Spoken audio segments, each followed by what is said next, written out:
আসসালামু আলাইকুম। সংবাদে আপনাদের সবাইকে স্বাগত জানাচ্ছি। আমি ফিরোজ তোহা। শুরুতেই আরবে কেবলস সংবাদ শিরোনাম। আবারও মধ্যপ্রাচ্যে ভয়াবহ তৃতীয় বিশ্বযুদ্ধ শুরু হয়ে গেছে। দখলদার ইসরায়েলি বাহিনী এবং মার্কিন যুক্তরাষ্ট্রের বিরুদ্ধে কার্যকর পদক্ষেপ গড়ে তুলেছে ইরান। মার্কিন যুক্তরাষ্ট্র সামরিকভাবে রণসাজে সজ্জিত হয়ে মধ্যপ্রাচ্যে এসে গেছে এবং ইসরায়েলকে কোটি কোটি বিলিয়ন বিলিয়ন ডলারের অস্ত্রশস্ত্র দিয়েছে। এই পরিস্থিতিতে আসলে খুবই ভয়াবহ অবস্থার সৃষ্টি হয়েছে মধ্যপ্রাচ্যে। আর এরই মাঝে আমাদের হাতে এসে পৌঁছেছে যুদ্ধের সর্বশেষ গুরুত্বপূর্ণ সব থেকে তাজা আপডেট সংবাদ আপনাদের জানিয়ে দিব। প্রথমেই জানাবো, হরমুজ প্রণালীকে মার্কিন জলদস্যুদের কবরস্থানে পরিণত করা হবে জানালো Iran.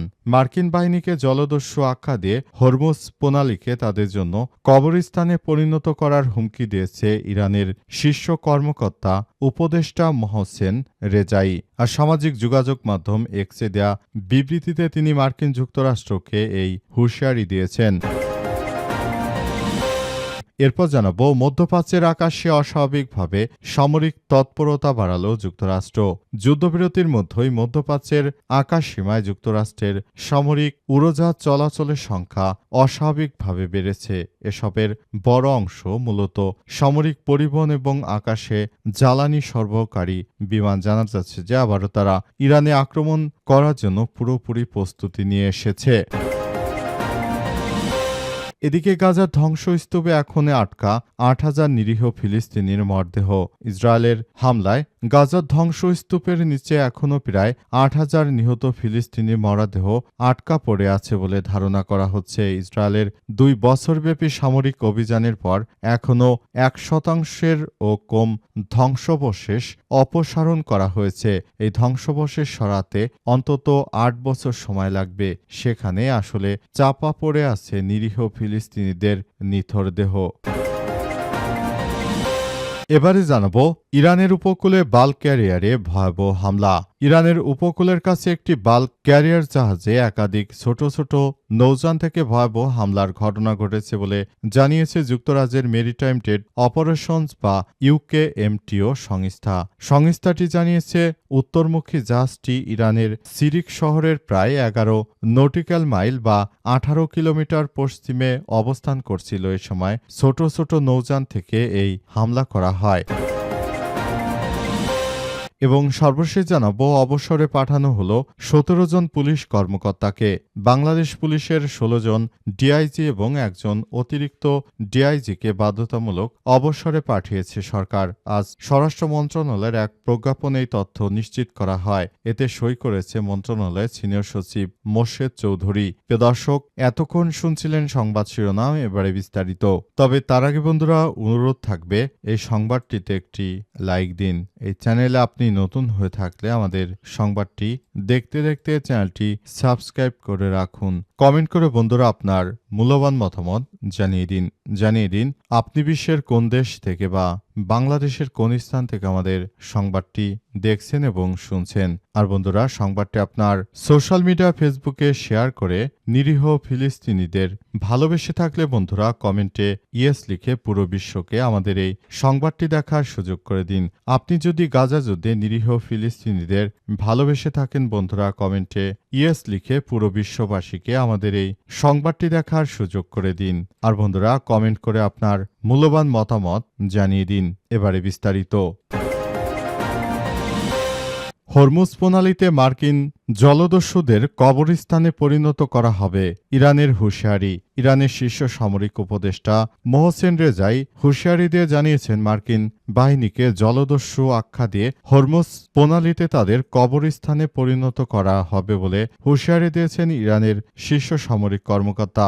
Islamic revolutionary guard corps আইআরজিসির সাবেক কমান্ডার ও তেহরানের শীর্ষ সামরিক উপদেষ্টা মোহসেন রেজাই এক্সে এক বিবৃতিতে এই হুঁশিয়ারি দিয়েছেন। তিনি বলেন, মার্কিন যুক্তরাষ্ট্র তারা হরমুজ প্রণালীতে নৌ অবরোধ দিয়ে যে সন্ত্রাসী কার্যক্রম চালু করেছে তাদের এই সন্ত্রাসদের আমরা পুরোপুরি রুখে দেব বলে তিনি ঘোষণা দিয়েছেন এবং তিনি আরও জানিয়েছেন যে মার্কিন যুক্তরাষ্ট্রের এই সন্ত্রাসী বাহিনীকে যে কোনো মূল্যে প্রতিহত করতে হবে। পুরো বিশ্বজুড়ে মার্কিন যুক্তরাষ্ট্র এবং ইহুদিবাদী ইসরায়েলের বিরুদ্ধে বড় ধরনের একটি সংঘাতময় পরিস্থিতির সৃষ্টি করতে হবে বলে তিনি উল্লেখ করেছেন এবং তিনি এও জানিয়েছেন যে আমাদের যে কোনো মূল্যে মার্কিন যুক্তরাষ্ট্রের এই সন্ত্রাসী কার্যক্রমকে রুখে দিতে হবে। মধ্যপ্রাচ্যে মার্কিন যুক্তরাষ্ট্র এবং দখলদার ইসরায়েলি বাহিনী যে সন্ত্রাসী কার্যক্রমগুলো চালিয়ে যাচ্ছিল বছরের পর বছর ধরে, এই সন্ত্রাসী কার্যক্রম থেকে তাদেরকে অবশ্যই প্রতিহত করার মধ্য দিয়ে আমাদের এগিয়ে যেতে হবে।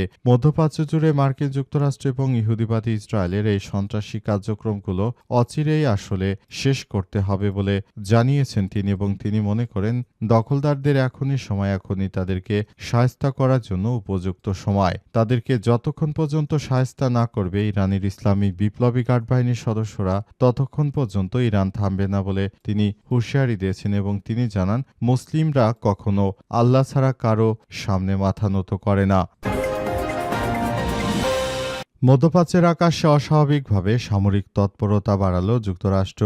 যুদ্ধবিরতির মধ্যেই মার্কিন যুক্তরাষ্ট্র তারা মধ্যপ্রাচ্যের আকাশে বা সামরিক তৎপরতা বৃদ্ধি করেছে। তাদের উদ্দেশ্য হচ্ছে যে তারা আবারও ইরানের সঙ্গে যে কোনো মূল্যে যুদ্ধ শুরু করতে চায়। তবে মার্কিন যুক্তরাষ্ট্র সেভাবে প্রস্তুতি নিয়ে তারা ইরানের বিরুদ্ধে আরও একটি ভয়াবহ সংঘাতময় পরিস্থিতির সৃষ্টি করছে। পুরো মধ্যপ্রাচ্য জুড়ে মার্কিন যুক্তরাষ্ট্রের এই সন্ত্রাসী কার্যক্রমের মধ্য দিয়ে আসলে কি হতে চলেছে পুরো বিশ্বে সেটি দেখার জন্য সবাই মুখে আছে। সবাই যার যার জায়গা থেকে এই কার্যক্রমগুলো চালিয়ে যাওয়ার জন্য অনেক বেশি প্রচেষ্টা চালিয়ে যাচ্ছে। পরিস্থিতি যতই জটিল আকার ধারণ করুক না কেন মার্কিন যুক্তরাষ্ট্রকে একদম ধসিয়ে দিচ্ছে ইরানের ইসলামী বিপ্লবী গার্ড বাহিনী। তাই মার্কিন যুক্তরাষ্ট্র তারা কোনোভাবে ইরানের সঙ্গে পেরে না উঠে শেষ পর্যন্ত তারা আবারও সন্ত্রাসী কার্যক্রম চালিয়ে ইরানের বিরুদ্ধে তারা আবারও মাঠে নামতে চাইছে। তবে ইরানের ইসলামী বিপ্লবী গার্ড বাহিনীর সদস্যরা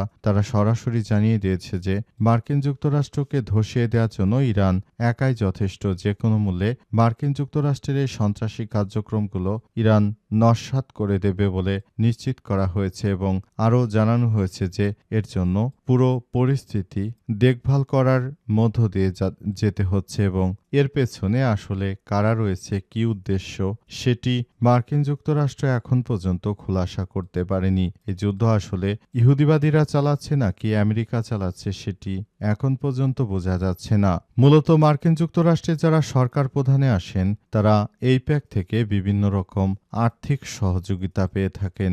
এখান থেকেই আসলে ইহুদিরা পুরো সিস্টেমটি তারা নিজেদের মতো করে তারা নিয়ন্ত্রণ করার চেষ্টা চালিয়ে যাচ্ছে। গাজার ধ্বংসস্তূপে এখনো আটকা ৮,০০০ ফিলিস্তিনির মরদেহ।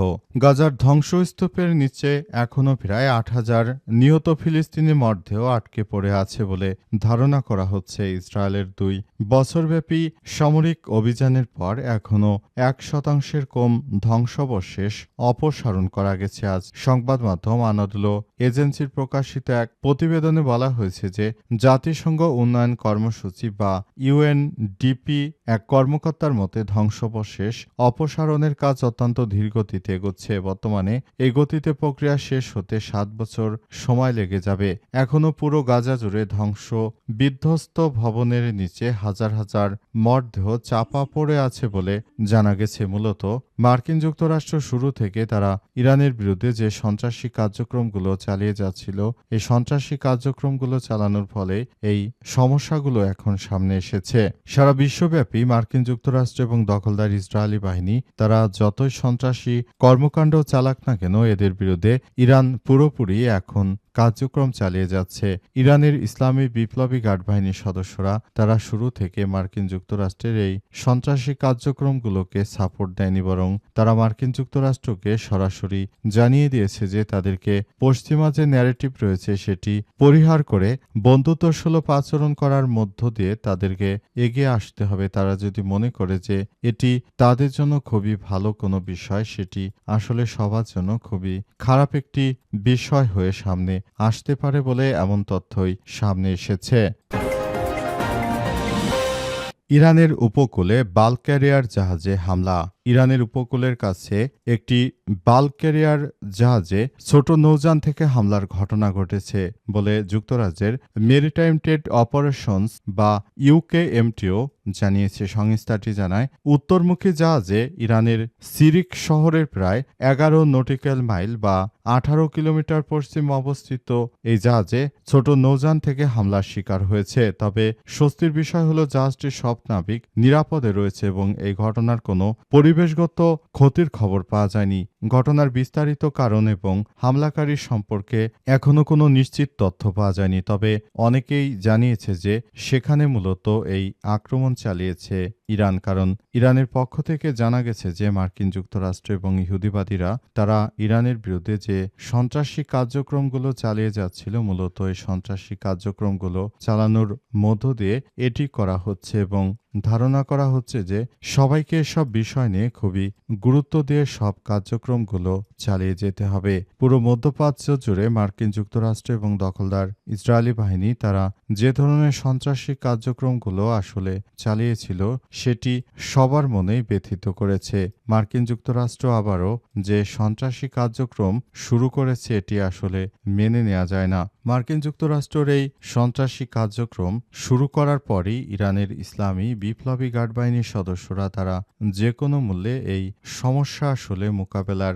প্রচেষ্টা চালিয়ে যাচ্ছে এবং তারা আরও জানিয়েছে যে আমরা যে কোনো মূল্যে মার্কিন যুক্তরাষ্ট্রকে ধসিয়ে দেব। এজন্য ইরানের পক্ষ থেকে সর্বোচ্চভাবে কার্যক্রম চালিয়ে যাওয়া হচ্ছে এবং আরও বলা হচ্ছে যে এই পরিস্থিতির মধ্য দিয়ে মার্কিন যুক্তরাষ্ট্রকে ইরান ধসিয়ে দেবে। পুরো মধ্যপ্রাচ্য জুড়ে মার্কিন যুক্তরাষ্ট্র এবং ইহুদিবাদীদের এই সন্ত্রাসী কার্যক্রমগুলো যে কোনো মূল্যে আসলে তারা নিয়ন্ত্রণ করার চেষ্টা চালিয়ে যাচ্ছে। এজন্য তারা এখন থেকেই এই মার্কিন যুক্তরাষ্ট্র এবং দখলদারদের বিরুদ্ধে কার্যক্রম এতটাই তারা শক্ত হাতে চালিয়ে যাচ্ছে যে পুরো মধ্যপ্রাচ্য জুড়ে মার্কিন বাহিনীকে একদম নাস্তানাবুদ করে দিচ্ছে এবং যারাই হরমুজ প্রণালী পাড়ি দিচ্ছে ইরানকে না জানিয়ে তাদের উপর হামলার তীব্রতা আরও বাড়ানো হচ্ছে।